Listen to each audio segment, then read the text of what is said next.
Here comes the boy.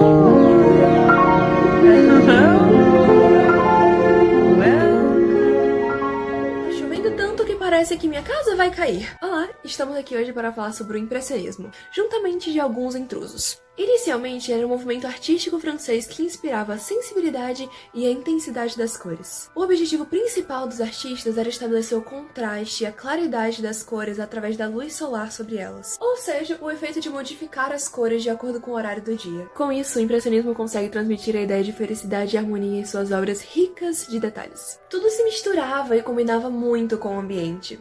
Olá, caros espectadores, eu sou uma beldade impressionista, que é um movimento artístico iniciado na França. E olá para este ser intrometido também, e o que faz interrompendo meu monólogo? Estou apenas complementando sua fala com um ponto de vista parcial de alguém que não está tão inserido no movimento, entende? Então, prosseguindo, não tenho culpa de ser a melhor do baile. Seguindo o raciocínio, estamos em uma época que eu chamo de Belle Époque. Um movimento despreocupado com um alto índice de produtividade individual. Inclusive, o termo Belle Époque veio por conta da obra Impressão Nascer do Sol de Claude Monet. Você está falando daquela pintura que foi absurdamente criticada pelo Louis Leroy? Você quer dizer o que ele ousou descrever como feia, né? O nosso movimento começou com coragem, lida como rebeldia pelos acadêmicos, astutos e ambiciosos rompendo barreiras. Sendo odiado pelos europeus. Isso foi só no iniciozinho. Eles que são muito apegados com o neoclassicismo. Já sei, como neoclassicismo, romantismo e realismo. Isso mesmo, muito conservadores. Aqui, os artistas representam divinamente a impressão visual da realidade. Isso é verdade. Grande parte das obras eram visualizadas pelo pintor no sentido de ter uma visão diferenciada da coisa.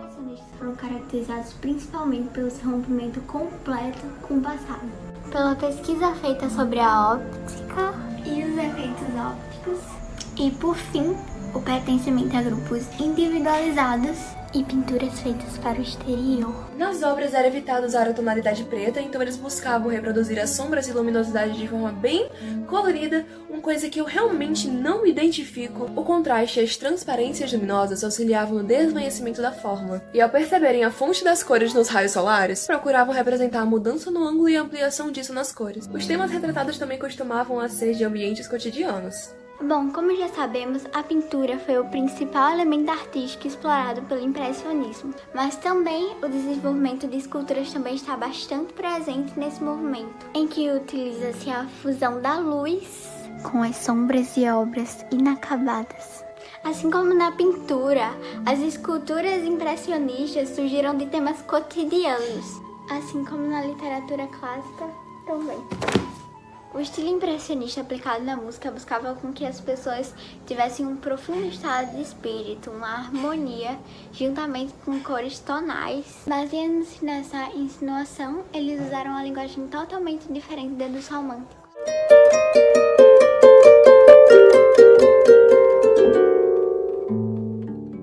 Lá estava eu, num campo de trigo, na zona rural da França, colhendo flores, enquanto olhava pensativa, destacando-me por meio da luz do sol e trazendo a leveza e delicadeza do cotidiano.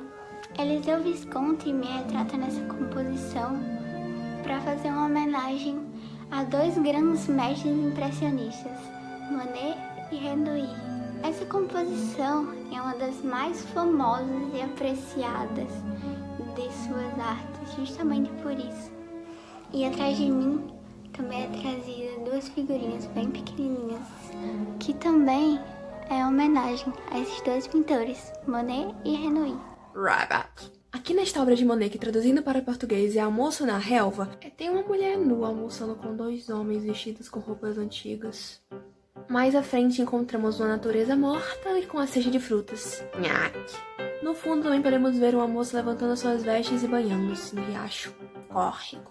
Também dá pra constar que eles não estão tendo muita interação entre os três. Também dá pra notar a ausência da transição entre os elementos claros e escuros. A pele clara da mulher nua com as vestes escuras e o fundo escuro do homem. Essas graduações eram habituais, mas não temos aqui. E no canto da cesta nós encontramos uma rãzinha, o motivo dessa rã estar ali é um motivo muito interessante. Vem de uma expressão francesa, olha que chique, não é mesmo? Não tem um jeito muito delicado de falar isso. A expressão significa prostituta, pra enfatizar o fato da mulher estar sem roupas, mas a gente pode esquecer esses detalhezinhos e só focar na rãzinha bonitinha, né? Ai, Monet, Monet, onde estás tu, Monet, Monet, Monet? Monet, Monet, Monet, Monet, Monet, Monet. Nem a cesta de frutas escapou de uma metáfora. Ela faz referência a uma pintura de Rafael simbolizando a perda da inocência, e por estar virada significa que foi comida. Nhaque, nhaque. Poxa, mulher, você dificulta a minha vida. O fundo é redundantemente pintado e não tem profundidade, dando a impressão ao espectador de que não está acontecendo ao ar livre, e sim que a cena ocorre em um estúdio. A impressão essa é reforçada com a sombra, que não existe, no caso parece uma luz forçada de estúdio, tudo falso. A luz é intensa e direta, o que reduz a modelagem das figuras ao mínimo. O contraste aqui é muito presente entre o nu, o vestido feminino e masculino e o claro e escuro. O cara é talentoso. Já vi Monet pintando essa ponta em torno de umas 7 vezes. Acho que ele tem um apego a esse local devido à sua beleza. Com efeitos de luz nos mastros e nos edifícios na margem a fundo, ele buscava retratar com efeitos de luz a composição complementar entre o azul e o laranja. E era no mínimo até intrigante como ele tentava demonstrar a geometria da ponta e dos pilares da ponta, da fluidez no riacho, pela forma que ele pintava, pelo jeito, tava em tudo. Oi! Portanto, podemos concluir que o impressionismo trouxe à tona um olhar mais sensível do que o habitual. Ou seja, através das cores da luz foi possível produzir obras com tons leves e contrastantes.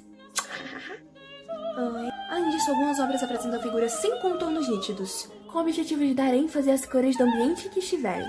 Seja um rio, um lago, um bosque, entre outros, o que o torna um estilo artístico único. Rabat. Em 25 de fevereiro de 1841, em Limoges, França, nasce Pierre-Auguste Renoir. Suas origens eram humildes, filho de um alfaiate e uma costureira. Mudou-se para Paris ainda criança e desde cedo já demonstrava seus talentos para as artes. Com 13 anos começou a fazer parte de um ateliê de porcelana, se aplicando pinturas como aprendiz.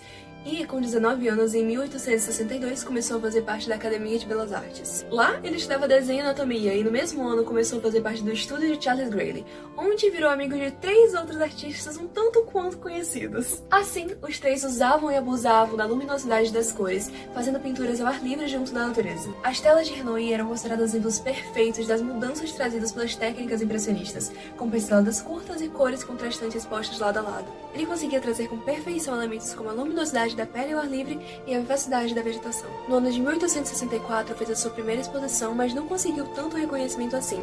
Porém, em 1869, junto com Monet, conseguiu finalmente consolidar o seu estilo de pintura, que eram muito fluidas, tinham a presença da luz solar e os personagens pareciam um esboço com pinceladas marcadas. Junto de outros artistas independentes, criou um projeto, e após a primeira exposição dessa escola de arte impressionista em 1874, Renoir começou a ganhar notoriedade e consolidar a sua carreira. Casou-se em 1890 com a modelo Aline Charigot e com ela teve 3 filhos, Claude, Jean e Pierre. À medida que envelhecia, continuava usando de sua marca registrada as pinceladas de pena de cenas rurais e cotidianas. Nos últimos 20 anos de sua vida, Renoir sofreu com sua saúde. Sendo portador de reumatismo, continuou pintando, mas com dificuldades. Ele amarrava o pincel em seu braço e continuou a pintar até o dia de sua morte. Assim, falecendo aos 78 anos em 3 de dezembro de 1919.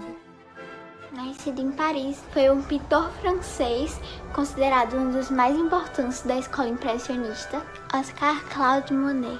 Ele sempre foi apoiado pela sua família para seguir no rumo da arte, menos pelo seu pai, que queria que ele seguisse no comércio da família. Porém, quando ele era criança, ele só pintava caricaturas e pequenos desenhos. Conheceu um pintor francês na praia que incentivou a seguir nesse ramo do paisagismo. A mãe de Monet morreu quando ele tinha apenas 16 anos, então ele foi morar com sua tia, que era pintora armadora. Monet serviu no exército, mas depois que ele saiu, ele decidiu fazer uma faculdade de artes. Porém, ele não ficou tanto tempo lá porque não gostou do tradicionalismo acadêmico. Então, ele foi estudar artes em Paris com diversos outros pintores. E daí eles criaram uma técnica de pintar efeitos de luz com pinceladas rápidas, que mais tarde essa técnica seria conhecida no impressionismo. Em 1870, Monet se casa com Camille. Camille é modelo, então ela vira inspiração de diversas de suas obras. Monet então tem 2 filhos com Camille, porém no segundo parto de Camille ela falece devido a complicações. Embora tenha tido dificuldade em vender sua obra, Monet viaja para diversos países e aí alavanca sua carreira.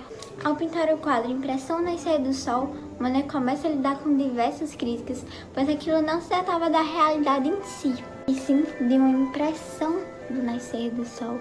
E é aí que surge o termo que futuramente seria conhecido como impressionismo. Um adendo que Monet ainda pintou até o dia da sua morte. Ele faleceu com 86 anos e com problemas de visão.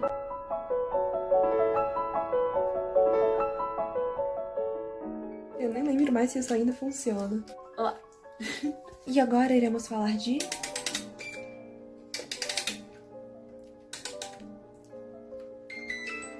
Edgar Degas. Elaine Germain Edgar Degas. Conhecido como Edgar Degas, nasceu em Paris em 1834, dia 19 de julho. Foi um pintor, gravurista, escultor e fotógrafo francês. É conhecido por ser um dos principais rostos do estilo impressionista e por suas imagens da vida em Paris. Durante sua juventude, Degas estudou arte e direito. Lá por seus 20 anos, passou um tempo na Itália, onde pegou muita influência dos pintores clássicos. No início da década de 1860, começou a retratar a vida na capital de Paris, especialmente seus teatros, balés e cafés. Nessa época, ele conheceu o artista Edgar Monet e teve contato direto com o impressionismo. Embora antes mesmo disso, suas pinturas já se assemelhavam muito ao impressionismo com base no seu uso da luz e das cores. Porém, se diferenciava no fato de gostar de retratar mais pinturas internas, cenários internos. A maioria dos impressionistas sempre pintava muito ao ar livre e retratava as paisagens externas, enquanto Degas preferia ficar em suas galerias. O seu tema principal focava na figura humana. Bailarinas, lavadeiras, cantoras de cabaré, mulheres e baianos são figuras constantes nas obras do artista. Ele se dedicou a várias áreas da arte e muitas técnicas, gostava de experimentar texturas e criar imagens. Ele passou seus últimos anos longe do contato social e por volta de 1885 começou a ter problemas de visão. Oh, coitadinho. Mas continuou trabalhando até 1912. E aqui chegamos na notícia de que Edgar Degas morreu em Paris em 27 de setembro de 1917.